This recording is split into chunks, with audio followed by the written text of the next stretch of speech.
June 19, 1944. USS Lexington, 90 miles west of Saipan. Lieutenant Commander David Hawk Morrison gripped his F6F Hellcat's control stick as his radar operator's voice crackled through the intercom. Bogeys at 2 o'clock, 60 miles out, climbing fast.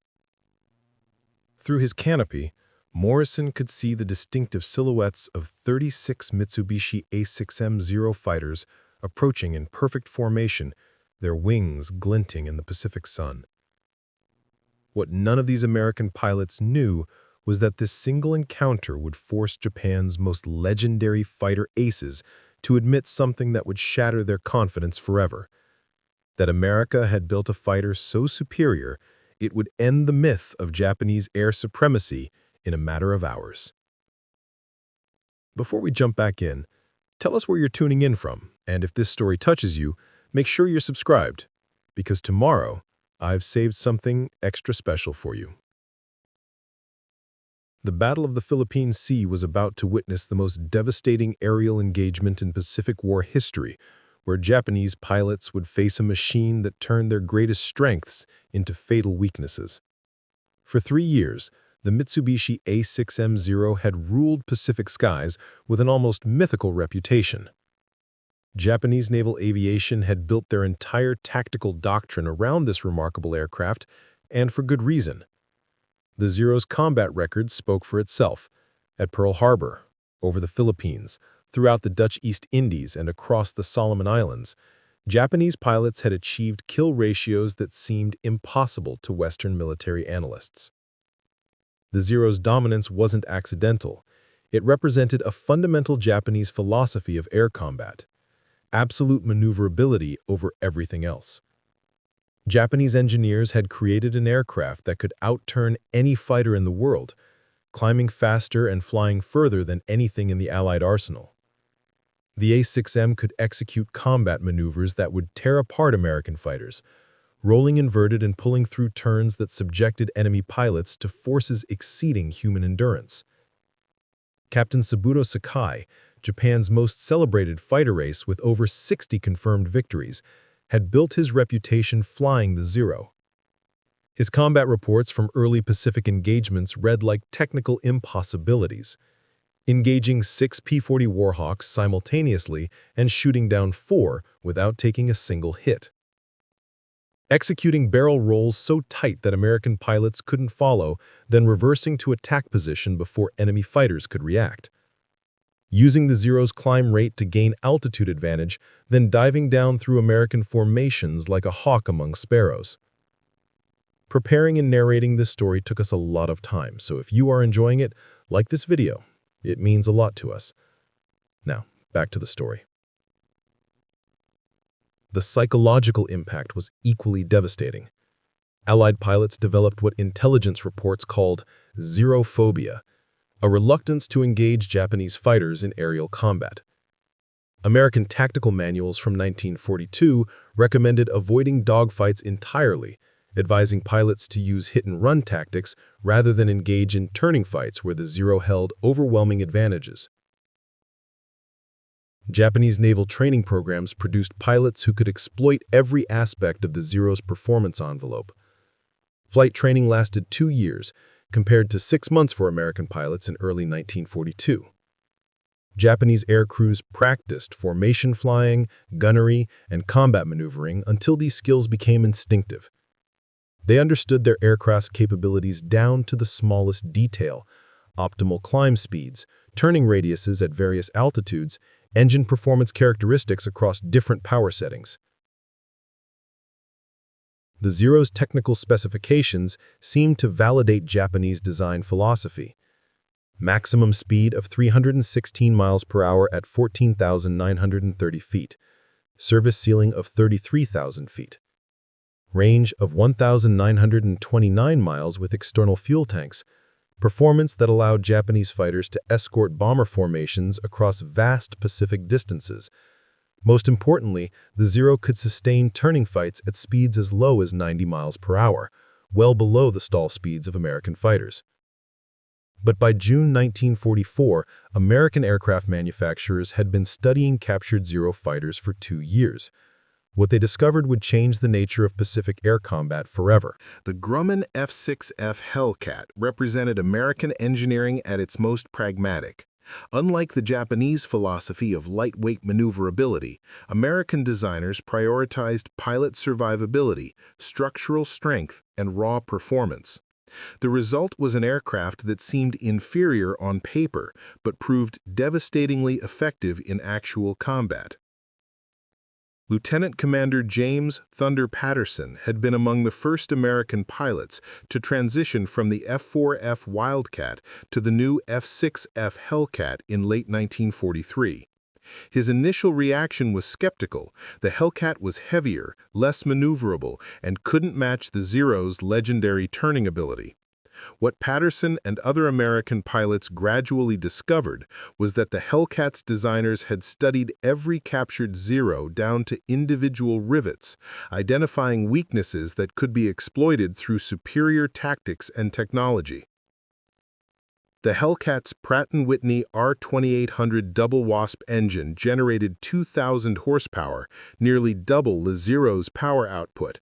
This massive engine pushed the Hellcat to maximum speeds exceeding 380 miles per hour, giving American pilots a 60-mile-per-hour advantage in level flight. More importantly, the engine maintained peak performance at altitudes where the Zero's power dropped significantly, creating altitude bands where American fighters held decisive advantages. Structural strength was equally critical. The Zero achieved its remarkable maneuverability through lightweight construction that eliminated armor protection, self-sealing fuel tanks, and structural reinforcement. Japanese designers had consciously traded pilot survivability for performance, creating an aircraft that could be destroyed by relatively few hits from American .50 caliber machine guns. The Hellcat incorporated pilot armor, self-sealing fuel tanks, and structural reinforcement that allowed the aircraft to absorb tremendous battle damage and return to carrier decks. The Hellcat's armament represented another fundamental advantage. 6.50 caliber machine guns with 400 rounds per gun provided devastating firepower compared to the Zero's two 20mm cannons and two 7.7mm machine guns with limited ammunition capacity. American pilots could sustain longer combat engagements without ammunition concerns, while Zero pilots needed to conserve ammunition for critical moments. American tactical development had progressed equally dramatically. Fighter squadrons practiced thatch-weave formations that used mutual support to negate the Zero's turning advantages. American pilots learned to use altitude and speed advantages to control engagement timing, diving down on Japanese formations and climbing away before Zeros could respond with turning fights. Most importantly, American training emphasized teamwork over individual combat skills, creating tactics that multiplied individual aircraft capabilities. The Hellcat's radar equipment provided another technological edge that Japanese fighters lacked entirely. American pilots could detect incoming Japanese formations at ranges exceeding 50 miles, allowing time for optimal positioning before combat began. Ground-controlled intercept stations aboard American carriers provided real-time tactical information that kept American fighters informed of Japanese movements throughout engagements. By June 1944, American intelligence had decoded Japanese tactical communications, revealing fighter formations, attack altitudes, and planned approach routes. This information allowed American fighters to position themselves for maximum tactical advantage before Japanese pilots even knew they were being intercepted. Lieutenant Commander David Hawk Morrison represented the new generation of American fighter pilots who had learned to exploit the Hellcat's advantages through systematic tactical development. A former test pilot with engineering training from Purdue University, Morrison understood aircraft performance from both pilot and technical perspectives. His logbook showed 47 confirmed aerial victories, all achieved in the Hellcat during 12 months of Pacific combat. Morrison's approach to air combat was methodical rather than instinctive. He studied Japanese tactics, aircraft performance data, and combat reports from other American pilots to identify patterns that could be exploited. His squadron briefings included detailed analysis of Zero performance limitations, reduced power output above 20,000 feet, structural weakness in high-speed dives, limited ammunition capacity requiring careful fire discipline. His wingman, Lieutenant Robert Razor Chen, had joined VF-16 after completing accelerated training programs that compressed traditional pilot instruction into 8 months of intensive flying. Chen's background as a mechanical engineer provided technical understanding that complemented Morrison's tactical expertise. Together, they had developed combat techniques that maximized the Hellcat's advantages while avoiding situations where the Zero's maneuverability could be decisive. Their squadron's success rate reflected systematic tactical development. VF-16 had achieved a kill ratio of 12-to-1 against Japanese fighters, destroying 156 enemy aircraft while losing only 13 Hellcats in combat. This performance exceeded even the most optimistic projections from American Naval Aviation commands, proving that proper tactics could overcome traditional Japanese advantages. Commander William Steele Rodriguez commanded Air Group 16 aboard USS Lexington with an understanding of air combat that extended beyond individual dogfighting skills. His pre-war experience as an aeronautical engineer had taught him to analyze combat effectiveness through mathematical models that considered aircraft performance, pilot training, tactical coordination, and maintenance capabilities. Rodriguez understood that modern air combat was becoming increasingly technological, requiring systematic approaches rather than individual heroics. Rodriguez's tactical innovations included coordinated attacks using multiple fighter divisions, radar-guided interceptions that positioned American fighters for maximum advantage, and communication procedures that maintained unit cohesion throughout extended combat engagements. His pilots practiced these techniques until coordination became automatic, creating tactical capabilities that Japanese pilots couldn't match through individual skill alone. The psychological transformation was equally important. American pilots who had once feared Japanese fighters now approached combat with confidence based on proven tactical superiority. Combat reports from Rodriguez's pilots showed aggressive engagement patterns, sustained pursuit of fleeing Japanese aircraft, and willingness to engage multiple enemy fighters simultaneously, behavior that would have been suicidal in earlier Pacific engagements. On the Japanese side, Lieutenant Commander Hiroshi Lightning Nakamura commanded the 261st Air Group's fighter squadrons with growing concern about changing combat conditions. A veteran of Pearl Harbor, Midway, and Guadalcanal campaigns, Nakamura had achieved 43 confirmed victories flying the Zero through 3 years of Pacific combat. His experience provided intimate knowledge of the aircraft's capabilities and limitations that younger pilots lacked. Nakamura's recent combat reports revealed troubling patterns. American fighters were no longer avoiding dogfights, instead actively pursuing Japanese formations with aggressive tactics that seemed to ignore traditional Zero advantages. American pilots were using altitude and speed to control engagement timing, forcing Japanese fighters into defensive positions that neutralized their maneuverability advantages. More disturbing were reports of American fighters absorbing battle damage that would have destroyed Zeros while continuing combat operations. Nakamura had personally witnessed Hellcats returning to carriers with damage that included severed control cables, holed fuel tanks, and engine compartment hits. The same battle damage would have been fatal to Zero fighters due to their lightweight construction and lack of protective systems. His squadron's kill ratios had declined dramatically over the previous 6 months. Where Japanese pilots had once achieved 4-to-1 or 5-to-1 kill ratios against American fighters, recent engagements showed ratios approaching 1-to-1, effectively parity in combat effectiveness. For pilots trained to expect overwhelming superiority, this represented a psychological shock that affected combat performance beyond pure technical considerations. Captain Tetsuzo Samurai Iwamoto, Japan's second highest scoring ace with 80 confirmed victories, had begun questioning fundamental assumptions about Japanese air combat doctrine. His detailed combat analysis, submitted to Japanese Naval Aviation Headquarters, identified critical weaknesses in Zero design that American pilots had learned to exploit systematically. American fighters no longer engaged in turning fights where Japanese pilots held advantages.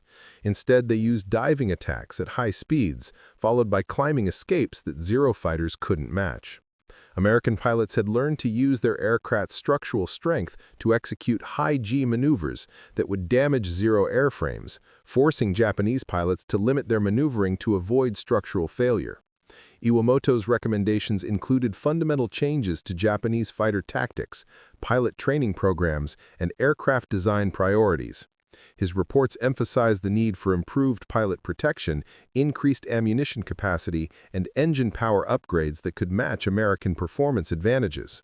However, these recommendations required resources and manufacturing capabilities that Japan could no longer provide as the Pacific War entered its final phase. The morning of June 19, 1944, began with routine combat air patrol operations aboard USS Lexington. At 0630 hours, radar operators detected the first inbound Japanese strike, consisting of 69 aircraft, including 36 Zero fighters, escorting dive bombers and torpedo planes targeting American carrier formations.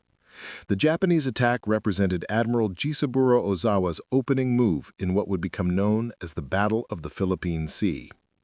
Commander Rodriguez launched 48 Hellcat fighters in coordinated divisions, each group assigned specific interception vectors based on radar tracking data. The American fighters climbed to 25,000 feet, positioning themselves between the incoming Japanese formation and the American fleet. This altitude provided optimal performance advantages for the Hellcat's engines, while reducing Zero effectiveness in the thinner air. Lieutenant Commander Morrison's division made initial contact at 0710 hours, approximately 60 miles west of the American fleet. Through his canopy, Morrison could see the Japanese formation maintaining tight discipline, Zero fighters positioned above and ahead of the bomber formations, flying in defensive combat spreads designed to provide mutual support against fighter attacks. The Japanese pilots had clearly studied American tactics. Instead of the loose formations used in earlier Pacific engagements, the Zero fighters maintained precise positioning that maximized their collective defensive capabilities. Each fighter remained within supporting distance of at least 2 other aircraft, creating overlapping fields of fire that would make individual American attacks extremely dangerous. Morrison's tactical analysis was instantaneous. The Japanese formation presented a classic defensive challenge, concentrated firepower that could devastate individual attackers, but vulnerable to coordinated attacks from multiple directions. He radioed his division leaders. "Tiger Flight, this is Tiger Lead. Execute Tango 7 on my mark. Maintain altitude advantage and use speed for separation." The Tango 7 maneuver represented months of tactical development. Morrison's 12 Hellcats would execute diving attacks from different angles, forcing Japanese fighters to split their defensive attention, while American aircraft used superior speed to avoid sustained turning fights. The technique required precise timing and communication discipline that had been practiced until it became automatic. At 0715 hours, Morrison's division initiated their coordinated attack. The Hellcats dove from 25,000 feet in sections of 2 aircraft, approaching the Japanese formation from 4 different directions simultaneously. The diving attack gave American fighters closing speeds exceeding 450 miles per hour, too fast for Zero pilots to track effectively with their aircraft's limited high-speed maneuverability. The Japanese response was immediate and tactically sound. Zero fighters broke formation to engage individual American attackers, using their superior turning ability to position for defensive shots. However, the coordinated nature of the American attack meant that every Zero engaging one Hellcat became vulnerable to attack from other American fighters approaching from different angles. Lieutenant Chen engaged the lead Zero fighter in a diving attack that demonstrated the Hellcat's structural advantages. As the Japanese pilot attempted to turn inside Chen's attack angle, Chen pulled his Hellcat through a 6G turn that would have stressed a Zero's airframe beyond safe limits. The American fighter's robust construction allowed sustained high-G maneuvering the Japanese pilots couldn't match without risking structural damage to their aircraft. Chen's first burst from his 6.5 caliber machine guns struck the Zero's unprotected engine compartment. Unlike the Hellcat's armor-protected engine bay, the Zero's lightweight construction provided no protection against battle damage. The Japanese fighter's engine seized immediately, forcing an emergency descent that took it out of the engagement. Morrison engaged a second Zero in a climbing fight that showcased the Hellcat's power advantages. As both fighters climbed toward 30,000 feet, the Zero's engine began losing power in the thinner air, while Morrison's R2800 engine maintained peak performance. The power differential allowed Morrison to maintain climbing speed, while the Japanese fighter began falling behind, creating an optimal firing position. The engagement continued for 8 minutes, an unusually long aerial combat by Pacific War standards. Traditional dogfights typically lasted 2 to 3 minutes before aircraft separated or one was destroyed. The extended combat duration reflected the systematic nature of American tactics, with Hellcat pilots using superior speed and altitude performance to maintain engagement control while avoiding the turning fights where Zero pilots held advantages. As the June 19th engagement continued, American squadron leaders began observing combat patterns that validated months of tactical development. The coordinated attacks were achieving success rates that exceeded even optimistic projections from pre-combat briefings. Commander Rodriguez monitored the engagement from his airborne command position, tracking individual combats through radio communications and visual observation. His real-time analysis showed American fighters achieving approximately 3-to-1 kill ratios against Japanese opponents, a dramatic improvement over historical performance that reflected systematic tactical advantages rather than individual combat skills. The mathematical reality was becoming undeniable. American fighters were engaging Japanese formations with tactical coordination that multiplied individual aircraft capabilities. Where Japanese pilots fought as individuals, relying on personal skills and aircraft performance, American pilots operated as coordinated units that could concentrate firepower and provide mutual support throughout extended engagements. Rodriguez observed that American pilots were successfully avoiding the turning fights where Japanese fighters held traditional advantages.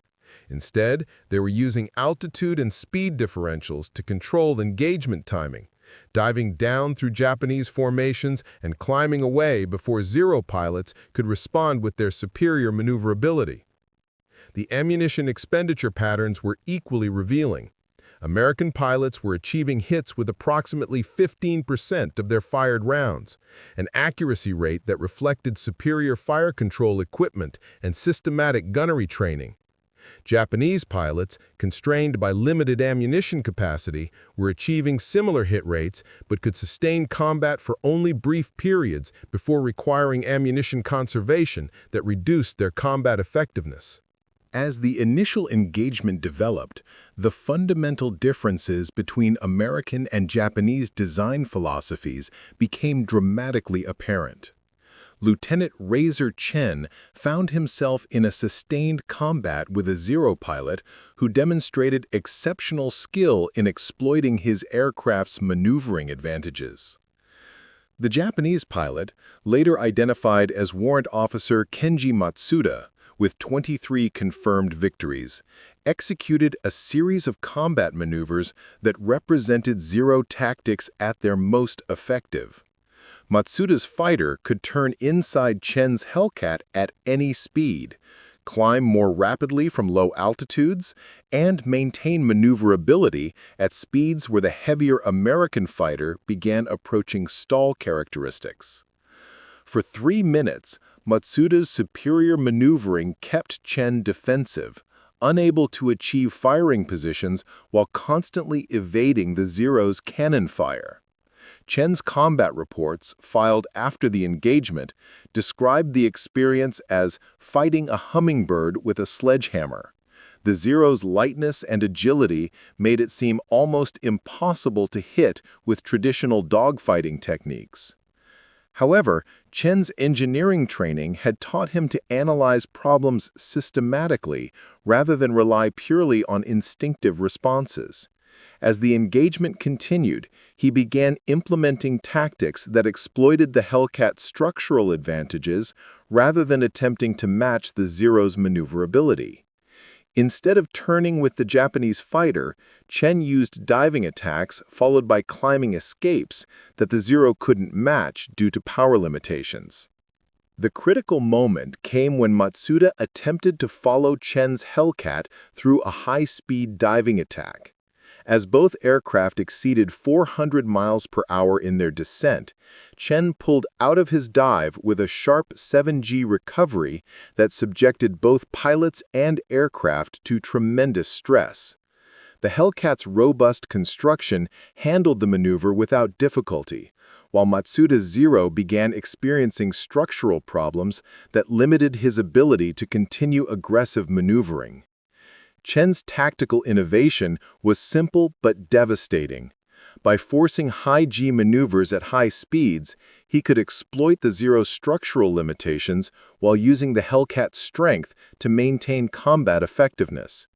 The technique required physical conditioning and G-tolerance training that American pilots received routinely, but which Japanese training programs had largely ignored in favor of developing flying skills and tactical knowledge. The engagement ended when Chen achieved a firing position during one of these high-stress maneuvers. His sustained burst from 6.50 caliber machine guns struck Matsuda's Zero in the wing root area, causing catastrophic structural damage that forced the Japanese pilot to abandon his aircraft. Chen's victory represented not just individual combat success, but proof that systematic technical advantages could overcome superior individual pilot skills. At 0847 hours, as the morning engagement approached its climactic phase, Lieutenant Commander Morrison found himself in a one-on-one combat with Captain Tetsuzo Iwamoto, Japan's second-highest-scoring ace and one of the most experienced Zero pilots in the Imperial Navy. The encounter would test everything American tactical development had achieved against Japan's finest individual combat pilot. Iwamoto's approach to the engagement demonstrated masterful understanding of Zero capabilities. He used his aircraft's superior turning ability to maintain defensive positioning while seeking opportunities to exploit any tactical errors Morrison might make. His maneuvering was precise and economical, conserving both fuel and ammunition while maintaining combat effectiveness. Morrison's response reflected the systematic tactical training that had transformed American fighter operations. Instead of attempting to turn with the more maneuverable Zero, Morrison used altitude and speed to control the engagement's tempo. He climbed to 28,000 feet, where his aircraft's power advantage was maximized, while the Zero's performance began declining in the thinner air. The combat that followed would be analyzed by both American and Japanese naval aviation commands for months afterward. Two different combat philosophies, individual skill versus systematic tactics, were being tested under conditions that would determine the future of Pacific air warfare. Iwamoto's exceptional piloting skills kept him competitive despite his aircraft's technical disadvantages at high altitude. His combat maneuvering demonstrated why Japanese pilots had achieved legendary status in early Pacific engagements. However, Morrison's systematic approach gradually gained advantages that individual skill alone could not overcome. The engagement was reaching its critical phase when radar operators aboard USS Lexington detected a massive second wave of Japanese aircraft approaching from the west. Over 130 Japanese planes, including 48 Zero fighters, were closing on American positions, representing the largest air attack Japanese forces had mounted since the Battle of Midway. Morrison's radio crackled with urgent communications from his squadron commander. all Tiger flight aircraft, we have massive bogey formation approaching from 270. Break off individual engagements and reform for coordinated intercept. This is going to be the big one. As Morrison began his climbing escape from the individual combat with Iwamoto, he could see the approaching Japanese formation through his canopy, a sight that would have terrified American pilots just 2 years earlier. Now, American fighter pilots were preparing to engage the largest Japanese air attack of 1944 with confidence based on proven tactical and technical superiority. The morning engagement had demonstrated that American fighters could achieve decisive tactical advantages against individual Japanese aircraft and small formations. The approaching mass attack would test whether these advantages could be maintained against concentrated Japanese air power employing coordinated tactics designed specifically to counter American methods. What neither Morrison nor any other American pilot yet realized was that the Japanese pilots approaching in that massive formation had been monitoring radio communications from the morning engagement. They had heard the confidence in American voices, observed the tactical coordination that was systematically defeating individual Japanese fighters, and begun to understand that they were facing an enemy that had evolved far beyond their previous encounters. Among those incoming Japanese pilots, several veteran aces were about to experience combat that would force them to reach a conclusion that would shatter 3 years of Japanese air combat doctrine, that America had built a fighter so superior to the Zero that individual pilot skill could no longer overcome the technical and tactical disadvantages Japanese aviation faced. The stage was set for the largest aerial engagement in Pacific War history, a battle that would force Japanese pilots to confront the reality that the age of Zero supremacy was ending, replaced by American air power that combined superior technology with systematic tactical development that Japanese forces could no longer match. In Part 2, we would reveal how this massive aerial engagement unfolded, and the moment when Japan's greatest fighter aces would be forced to admit what they had refused to believe, that the F6F Hellcat had ended the myth of Japanese air superiority forever. As the massive engagement developed, the fundamental importance of altitude performance became increasingly apparent. American fighters maintained consistent advantages at altitudes above 25,000 feet, where their powerful engines continued generating peak performance, while Zero engines began losing effectiveness in the thinner air. Commander William "Thunderbolt" Hayes led the high-altitude intercept mission with 16 Hellcat fighters positioned at 32,000 feet. His tactical assignment was to prevent Japanese fighters from gaining altitude advantages that could be used for diving attacks against lower-altitude American formations. The mission required sustained high-altitude flight that tested aircraft performance capabilities under the most demanding conditions. Hayes's pilots encountered Lieutenant Nishizawa's elite fighter section in combat that would determine control of the engagement's upper altitude levels. Nishizawa, known throughout Japanese naval aviation as the Devil for his exceptional combat skills, led 8-0 fighters in an attempt to establish air superiority above the main battle area. The high-altitude engagement revealed dramatic performance differences between American and Japanese aircraft. Hayes's Hellcats maintained combat effectiveness at 32,000 feet, with engines generating sufficient power for sustained maneuvering and climbing capability. Nishizawa's Zeros struggled to maintain combat speeds at the same altitude, with reduced power output that limited their traditional maneuvering advantages. Hayes's tactical approach exploited these performance differences systematically. His fighters used their altitude maintenance capability to force Japanese pilots into power-limited flight regimes where Zero advantages became minimal. American pilots could sustain combat maneuvering at altitudes where Japanese fighters began approaching their service ceilings. The psychological impact was equally significant. Japanese pilots who had built their combat confidence on superior aircraft performance found themselves at technical disadvantages that individual skill could not overcome. Radio intercepts recorded Japanese pilot communications expressing surprise at American aircraft capabilities that exceeded intelligence estimates. Nishizawa's response demonstrated the tactical innovation that had made him one of Japan's most successful fighter pilots.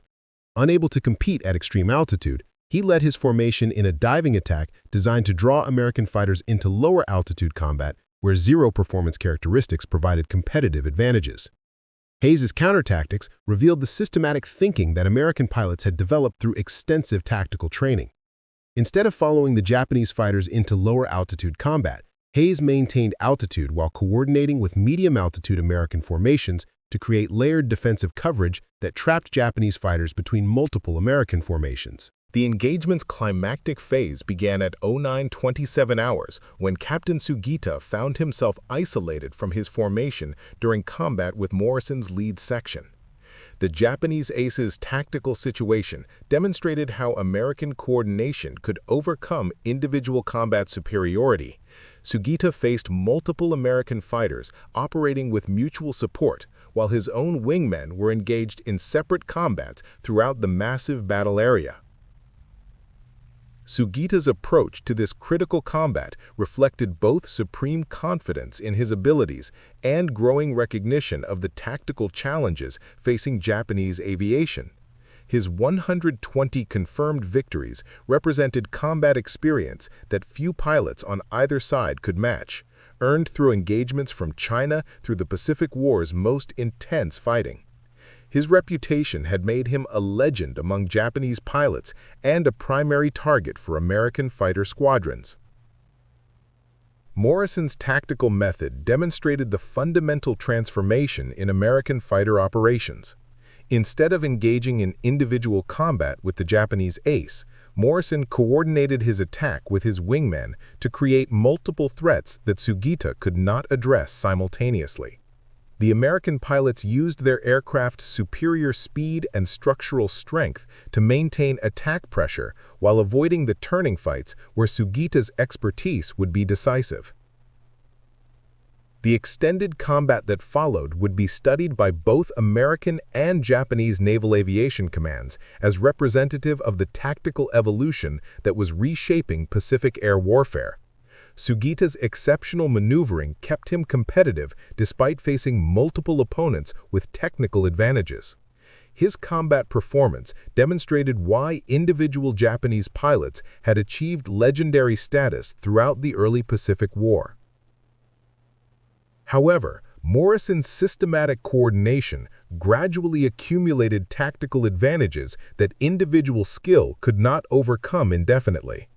American fighters used their superior speed to maintain attack initiative, while their structural strength allowed sustained high-G maneuvering that forced Sugita to operate within his aircraft's more restrictive limitations. The decisive sequence occurred when Morrison's wingman, Lieutenant Thomas Blade Harrison, achieved a firing position during one of Sugita's defensive maneuvers. Harrison's sustained burst from his 6.50 caliber machine guns struck Sugita's Zero in multiple critical areas, causing immediate loss of control that forced the Japanese ace to abandon his aircraft. Sugita's defeat sent psychological shockwaves throughout the Japanese formation. Radio communications intercepted by American intelligence revealed Japanese pilots expressing disbelief that their most successful fighter commander had been shot down. The psychological impact extended beyond individual loss to represent fundamental questions about Japanese air combat capabilities. The engagement's concluding phase provided undeniable proof of American fighter superiority through sustained combat that tested both tactical approaches under maximum stress. Between 10:20 and 10:45 hours, the remaining Japanese fighters attempted coordinated withdrawal, while American formations pursued to achieve maximum destruction of enemy aircraft. This pursuit phase demonstrated American confidence that would have been inconceivable during earlier Pacific engagements. Instead of allowing Japanese fighters to withdraw after achieving local tactical success, American pilots pressed their attacks to achieve decisive destruction of enemy capabilities. The aggressive pursuit reflected systematic tactical advantages that made sustained offensive operations feasible. Lieutenant Commander Morrison led the final attack sequence against the retreating Japanese formation, coordinating 16 Hellcat fighters in a pursuit engagement that covered over 50 miles of Pacific Ocean. His tactical method involved continuous pressure that prevented Japanese pilots from reforming defensive positions while exploiting American speed advantages to maintain attack initiative. The pursuit engagement demonstrated how thoroughly American tactical development had progressed beyond traditional dogfighting concepts. Morrison's pilots operated as coordinated units that could maintain pressure against retreating enemies while providing mutual support throughout extended combat sequences. This operational capability required training and tactical coordination that Japanese pilot development programs had never emphasized. Captain Tetsuzo Iwamoto found himself leading the Japanese withdrawal while under continuous attack from pursuing American fighters. His combat situation represented the tactical nightmare that Japanese pilots increasingly faced: superior enemy aircraft operating with coordination that individual skill could not overcome. Iwamoto's final radio transmission of the engagement provided the most significant admission in Pacific air warfare history. All Japanese units. This is Samurai Leader. Enemy fighter capabilities exceed our aircraft performance in all critical areas. Individual pilot skill cannot compensate for systematic disadvantages. Recommend immediate withdrawal and tactical assessment. This formal acknowledgement by Japan's second-highest-scoring ace represented the end of Japanese air combat confidence that had dominated Pacific operations since Pearl Harbor. The psychological transformation was complete. Japanese pilots who had considered themselves invincible were formally admitting American fighter superiority. The engagement that would reshape Pacific air combat doctrine occurred at 0738 when Morrison's division encountered a formation of 12 Zero fighters led by Captain Saburo Yamada, a veteran pilot with 31 confirmed victories. Yamada's tactical approach represented traditional Japanese fighter doctrine at its most refined: tight defensive formations that maximized mutual support while allowing individual pilots to exploit their aircraft's maneuvering advantages. Morrison's response demonstrated the tactical revolution that American fighter pilots had developed through systematic study of Japanese methods. Instead of engaging in traditional dogfighting, Morrison's Hellcats maintained altitude and speed advantages while coordinating attacks that forced Japanese pilots into defensive positions. The American attack began with Morrison's lead section diving from 27,000 feet in a high-speed pass through the Japanese formation. The diving attack achieved closing speeds exceeding 470 miles per hour, too fast for Japanese pilots to track effectively or respond with coordinated defensive fire. Morrison's wingman scored hits on 2 Zero fighters during this initial pass, damaging both aircraft without being engaged by defensive fire. As Morrison's section climbed away from the Japanese formation, his second section initiated a similar diving attack from a different angle. The coordinated timing meant that Japanese pilots had no opportunity to regroup defensively between American attacks. Each diving pass forced Zero fighters into defensive maneuvering that disrupted their formation cohesion and left individual aircraft vulnerable to subsequent attacks. Yamada's response demonstrated both the strengths and limitations of traditional Japanese tactics. His pilots executed individual defensive maneuvers with exceptional skill, using the Zero's maneuverability to avoid American attacks through tight turns and rapid altitude changes. However, these defensive actions broke apart the tight formations that provided mutual support, leaving individual Japanese pilots isolated against coordinated American attacks. The engagement continued for 12 minutes, an extraordinarily long aerial combat that tested both tactical approaches to their limits. American pilots maintained their coordinated attack patterns while Japanese pilots attempted to reform defensive formations between individual combat encounters.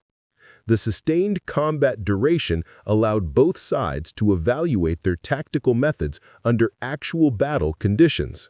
Unknown to Japanese forces, American cryptographers had been intercepting and decoding Japanese tactical communications throughout the engagement. The intelligence provided real-time insight into Japanese pilot psychology and tactical decision-making that revealed the complete transformation of air combat effectiveness. Captain Marcus Wizard Thompson, commanding Fleet Radio Unit Pacific's Aviation Intelligence Section, monitored Japanese communications that provided unprecedented insight into enemy pilot psychology during the engagement. The intercepted transmissions revealed growing recognition among Japanese pilots that their traditional advantages had been systematically negated by American tactical and technical development. The most significant intercepts involved communications between Japanese formation commanders discussing tactical modifications required to address American fighter capabilities. These discussions revealed that Japanese pilots understood they were facing fundamental disadvantages that individual skill could not overcome. Lieutenant Commander Sato Yamamoto, commanding the 653rd Air Group, transmitted tactical assessments that formally acknowledged American superiority. Enemy fighters demonstrate coordinated tactics that prevent exploitation of our aircraft advantages. Their technical capabilities exceed intelligence estimates in all performance categories. These intercepts provided American naval intelligence with confirmation that Japanese air combat doctrine was experiencing systematic failure. The psychological impact extended beyond individual defeats to represent institutional recognition that Japanese aviation required complete tactical revision to remain competitive. The June 19th engagement's strategic significance extended far beyond the immediate tactical results. The systematic destruction of Japanese air capability represented a fundamental shift in Pacific war dynamics that would influence all subsequent naval operations. Admiral Chester Nimitz, commanding Pacific Fleet operations, received intelligence reports that confirmed the decisive nature of American fighter superiority.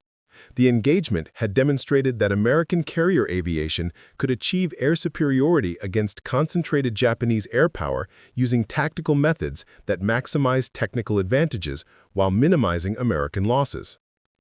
The implications for Japanese naval strategy were equally profound. Admiral Ozawa's mobile fleet had expended its operational air capability without achieving significant damage against American forces. The pilot losses, particularly among experienced fighter commanders, created personnel shortages that Japanese training programs could not replace within operationally significant timeframes. The engagement's technical lessons validated American aircraft design philosophy that prioritized pilot survivability and sustained combat capability over pure performance characteristics. The Hellcat's structural strength, ammunition capacity, and engine performance had proved decisive advantages that individual pilot skill could not overcome. American aircraft manufacturers had studied captured Zero fighters extensively, identifying specific weaknesses that could be exploited through superior engineering and systematic tactical development. The Hellcat represented American industrial capability applied to combat aircraft design with mathematical precision that Japanese manufacturers could not match. The ammunition capacity differential was particularly significant. Hellcat pilots could sustain combat engagement throughout extended aerial battles, while Zero pilots required ammunition conservation that reduced their combat effectiveness. American pilots reported achieving multiple victories during individual combat sorties, capability that Japanese ammunition limitations made impossible. Engine performance advantages were equally decisive.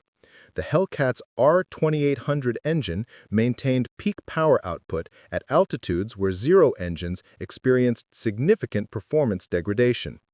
This altitude advantage allowed American fighters to control engagement timing and maintain tactical initiative throughout extended combat sequences.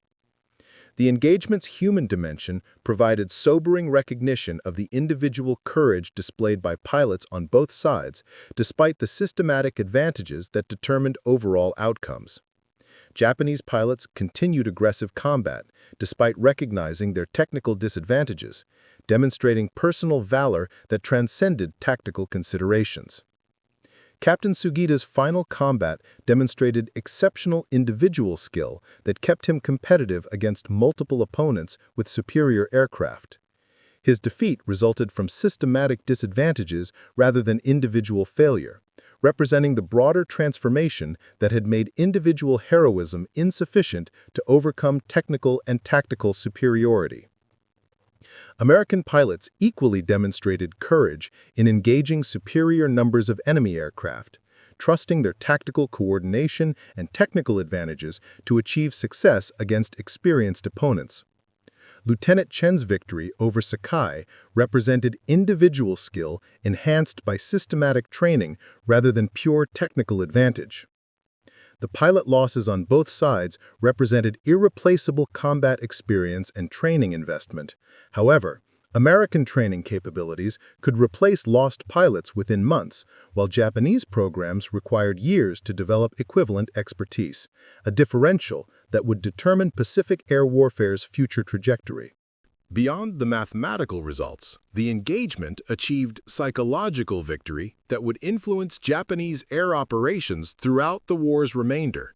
The formal admission of American superiority by Japan's most successful fighter pilots represented institutional recognition that Japanese air combat doctrine had become systematically obsolete. Japanese pilot morale reports, obtained through intelligence intercepts, revealed growing reluctance to engage American fighters in extended combat. Pilots who had previously operated with confidence in their superior capabilities now approached combat defensively, seeking to avoid engagements where American advantages would be decisive. This psychological transformation was equally significant to the tactical results. Japanese aviation had lost the aggressive confidence that had made their early Pacific operations so successful. Defensive attitudes reduced combat effectiveness beyond pure technical considerations, creating cumulative disadvantages that reinforced American tactical superiority. The June 19, 1944 engagement established tactical and technical precedents that would influence naval aviation development for decades. The systematic coordination that American pilots demonstrated became the foundation for jet-age fighter tactics, while the technical lessons influenced aircraft design priorities throughout the Cold War era. American naval aviation training programs incorporated the tactical methods that had proved successful, creating institutional knowledge that multiplied individual aircraft capabilities. The coordination techniques developed for Hellcat operations provided the foundation for jet fighter tactics that emphasized mutual support over individual combat skills. The engagement also validated American industrial philosophy that prioritized systematic technical advantages over individual performance characteristics. This approach influenced post-war aircraft development that emphasized reliability, maintainability, and pilot survivability, characteristics that had proved decisive in Pacific combat. 3 days after the engagement, Admiral Ozawa transmitted a message to Japanese naval headquarters that represented the final acknowledgement of American air superiority. His assessment, intercepted by American intelligence, provided formal recognition that Japanese carrier aviation could no longer contest American air power in sustained combat. Enemy fighter capabilities demonstrate systematic superiority that cannot be overcome through individual pilot skill or tactical modifications. Recommend immediate revision of operational doctrine to account for decisive American advantages in aircraft performance and tactical coordination. This admission by Japan's senior carrier commander represented institutional recognition that the age of Japanese air superiority had ended. The psychological and tactical transformation was complete. Japanese naval aviation would spend the war's remainder in defensive operations that could no longer challenge American air supremacy. The June 19th engagement had achieved more than tactical victory. It had broken the spirit of Japanese naval aviation and established American air power as the dominant force in Pacific warfare.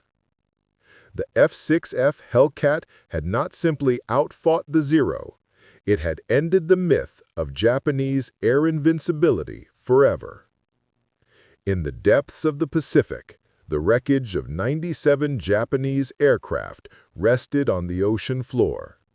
Their crews had fought with exceptional courage against systematic disadvantages that individual valor could not overcome.